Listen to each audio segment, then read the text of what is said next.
Hi, I'm Tracy with Sawyer Manufacturing. Most of you veterans already know, but today we're going to show you how to disassemble, inspect, and reinstall your Sawyer saddle machine ring gear. Maintenance is important to avoid premature wear, especially in harsh working environments. Now I'm going to show you how to remove the ring gear. The first thing you're going to want to do is remove the 5 retaining bolts.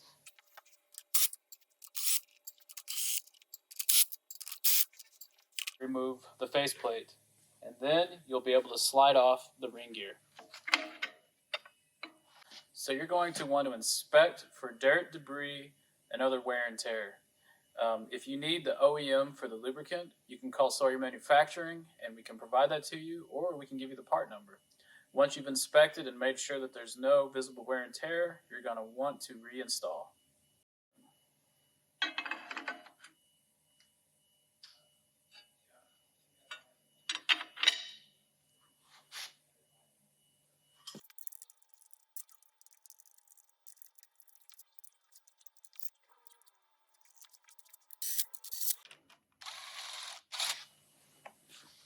Make sure the bolts are evenly tightened, but not excessively tightened.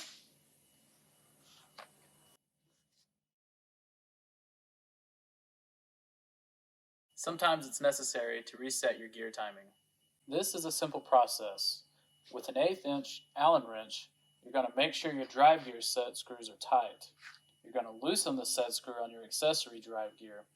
Make sure your gears move freely and are not in a bind. To do this, you're going to want to make sure that both gears are on the ring gear.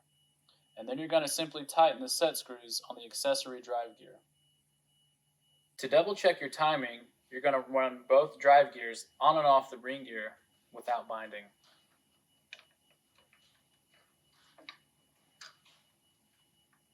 And as always, with any Sawyer equipment, you can call us for technical support.